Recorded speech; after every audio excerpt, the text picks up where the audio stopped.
guys, welcome back to my channel. I'm back with another video. I get so excited when I do like videos for my own channel because I don't do them as often, so when I do, I'm ready. Something I pride myself with is I feel like I give very good advice when it comes to relationships. So that's exactly what I wanted to do today. I don't want to toot my own horn, okay? I wanted to do a video where I answered your guys' relationship advice. I have all your questions here.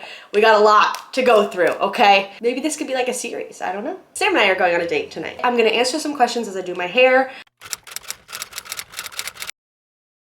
I just wanted to finish my hair really quick so I could do my full attention on you guys. My long distance relationship has never worked out. What should I do to make a relationship last? Firstly, I actually have a blog, which is longdistancerelationships.blog, where I go over pretty much every advice you need for long distance relationships. It's actually linked down below. My number one tip for long distance relationships is communication is absolutely key. But you don't want to over communicate. That's something that's really important. You don't want to be talking 24/7, which I know is hard because I wish I could talk to Sam 24/7. You don't want to do that because then you guys are going to run out of things to talk about. My second piece of advice is you both need to put in the same amount of effort, because if one of you wants this more than the other one, it's going to be really hard to make that work. Because if one person is putting in all the effort, it's going to get tiring and it's going to make it feel really hard to keep up with. So as long as you guys put in an equal amount of effort and you communicate and you guys, make boundaries as well. That's another big piece of advice, is know what you're both comfortable with when it comes to your relationship. That's going to help you so much in the long run.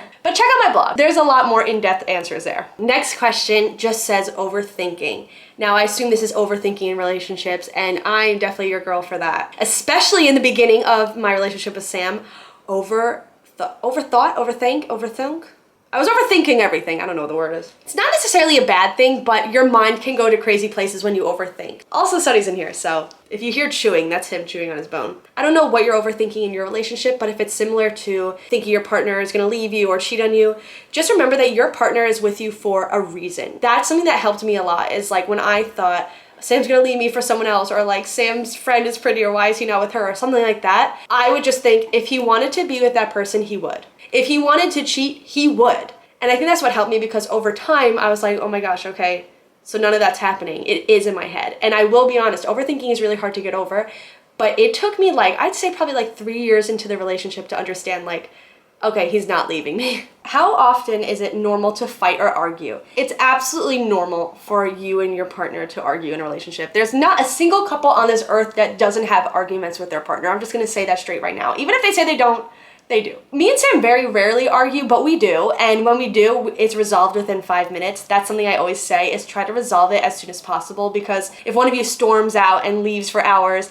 you're both gonna just build up this resentment, and then the fight's gonna be worse. So just try to resolve it as soon as you can. But it is absolutely normal. If you're fighting every day, that is absolutely an issue. I don't think that that is healthy. Either go to couples therapy or don't be with your partner, because no one wants to be in a relationship where you're constantly fighting. If you're fighting more than you're getting along, that's an issue. How do you meet someone not on a dating app? There are absolutely ways that you can do that. There's nothing wrong with meeting someone on a dating app. I know people who have literally got married after meeting their boyfriend or girlfriend on Tinder, but there's a lot of things you can do, and this goes the same with making new friends if you move somewhere or whatever. Let's be honest, it's a little bit harder to pick up your future husband at a bar. You don't want to meet your future husband when you're both drunk out of your minds. Just make conversation. That's literally all it takes, is just to start a conversation with someone. Say, for example, you're at Home Depot and the cashier is cute or something. I'm not the most confident person, so it'd be hard for me to just sit here and be like, oh, ask for their number. Because that's a lot easier said than done.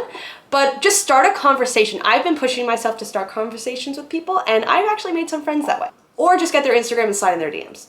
Did you struggle with losing feelings while doing long distance? Personally, for me, I never did. We were both putting in the same amount of effort, so I never felt like I was having to beg him for attention kind of thing. I feel like that's kind of a little bit normal, because when you're not seeing your partner often, it could be hard to remember how you feel when you're with them. I wouldn't give up on the relationship just because of that. If you are losing feelings in your long distance relationship and you're not sure if they're there, try to see your partner again, and the next time you do, either they're gonna come rushing back to you and you're like, oh my gosh, this is it, I belong in their arms, I love them so much, or once you see them again, it might just not feel the same, and that's how you'll know if you should stay with them or not. Is it foolish to believe that true love actually exists? Absolutely not. I'm living in my true love right now. True love is absolutely a real thing, and it's the most amazing thing in the world. Everybody has their true love, so you will find them, but don't give up on that. True love is a real thing. How can I get a girl? I love someone, but she has a boyfriend. What to do in that case? This is tea.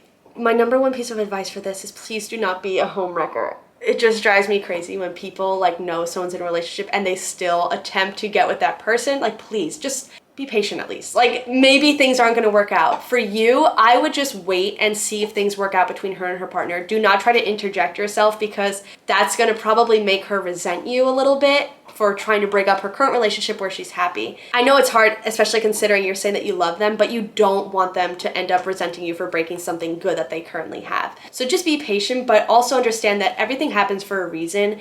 And if you're not meant to be with her, then there's a reason for that. That means there's somebody else out there that's gonna be perfect for you. I got a lot of these. How do you know he or she is the one? I was always asking people this question. For me, legitimately, it was like a switch went off in my head. I remember exactly where I was when I was like, yep, Sam is literally the one. We were in his car and we were singing a song. I don't know how to tell you, because for me, I looked at Sam and a switch went off in my head. So I think something just in your body like really tells you. I know that does not help answer this question, but that is legitimately what had happened to me. How to forgive something that for you is unforgivable. Like I said before, you could always forgive, but never forget.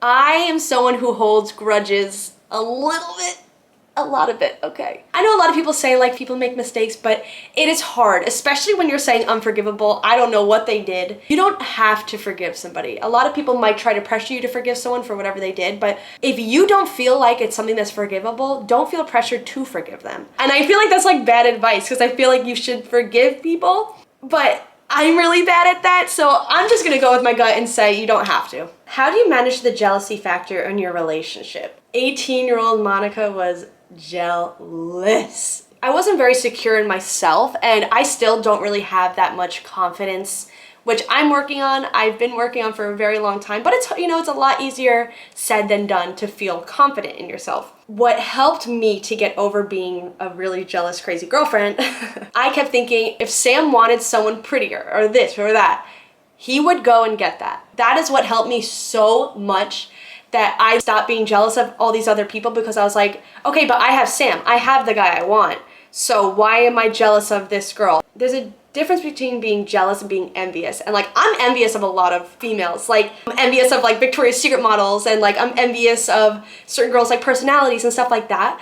And that's 100% normal, but I don't really get jealous anymore. I don't know if this is really making much sense, but I don't get like jealous anymore, because I'm appreciating what I do have for myself. And something that's important to me is having Sam. So that helped me to not be jealous of other people, because I was like, okay, I have the guy I want. I'm so happy with that. If he didn't want me, he would be with somebody else. Try to work on your confidence as much as you can, and that will help with the jealousy. How to approach the person you love and say, I love you. When you feel like it's the right time to say it, don't be afraid to say it, because you never know. They might be thinking the same thing and they're just too afraid to say it first. It's a really big step telling somebody that you love them, but once you say it, I feel like a weight is lifted off your shoulders, and it brings the relationship even like closer together. I say just go for it. Like, when you feel like you love them, tell them you love them. I think love is just such a powerful word and feeling that the sooner you tell someone that you really feel it, don't just like say it to say it. When you feel it, you should let them know, because I just think it's a really beautiful thing and so special. Those are all the questions I'm gonna answer today. Let me know if you want a part 2, because obviously there were a ton more that I did not get to, but I really appreciate you guys watching the video, and let me know what you think of the advice. Sorry it's a little all over the place, but just telling you from personal experiences and stuff like that. I'm happy to do a part 2, make this a series if you guys want, and do like specific topics, maybe even get a little bit spicy type of questions, you know what I'm saying? Thank you guys so much for watching, and I'll see you in the next video. Bye!